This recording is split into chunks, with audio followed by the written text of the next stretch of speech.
வணக்கம். 10ஆம் வகுப்பு ஆங்கில பாடம் 1 தமிழில் பார்க்கலாமா? ஹிஸ் ஃபர்ஸ்ட் ஃப்ளைட் முதல் பறப்பு. சுருக்கம்: இப்பாடம் கடற்பறவை சீகல் ஒன்றின் கதையாகும்.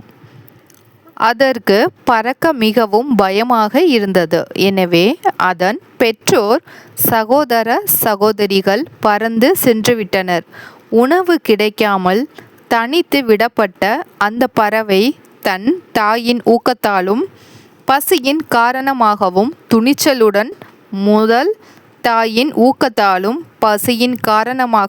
துணிச்சலுடன் முதல் முறையாக வானில் பறந்து தன் பயணத்தை வென்றது.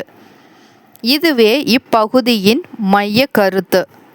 10th இங்கிலீஷ் கிராமர் இலக்கணம் முதல் அலகில் மிக முக்கியமான இலக்கண பகுதிகள் இடம்பெற்றுள்ளன.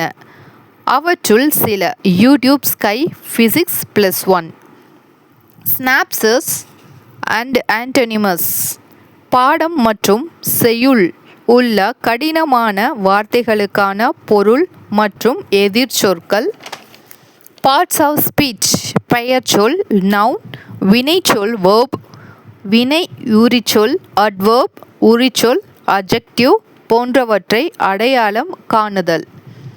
செய்யுள் போயம் 1 முதல் அலகில் லைஃப் என்ற கவிதை இடம்பெற்றுள்ளது. இக்கவிதை வாழ்க்கையை எப்படி எதிர்கொள்ள வேண்டும், எதற்கும் கலங்காமல் ஒவ்வொரு கட்டத்தையும் எப்படி தைரியமாக கடக்க வேண்டும் என்பதை விளக்குகிறது. இந்த முதல் பாடத்தின் தலைப்பு மற்றும் இலக்கண பகுதிகளை எளிதாக புரிந்து கொள்ள வழிகாட்டிகள் மற்றும் முழுமையான குறிப்புகள் 10வது வகுப்பு ஆங்கில வழிகாட்டி மேலோட்டம் வழியாக கிடைக்கின்றன. பாடப்பகுதியில் உள்ள கடினமான வார்த்தைகள், இலக்கணம் அல்லது கேள்வி பதில் ஆகியவற்றில் எந்த பகுதியில் உங்களுக்கு கூடுதல் சந்தேகம் உள்ளது? உங்களுக்கு தேவையானதை என்னிடம் தெரிவித்தால் அதற்கான விளக்கத்தை நான் தருகிறேன்.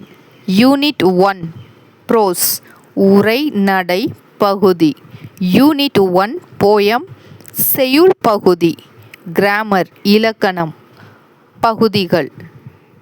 நன்றி. இந்த தகவல் மாணவராகிய உங்களுக்கு மிகவும் பயனுள்ளதாக இருக்கும் என்று நம்புகிறேன். சந்தாதாரராக சேரவும். நன்றி.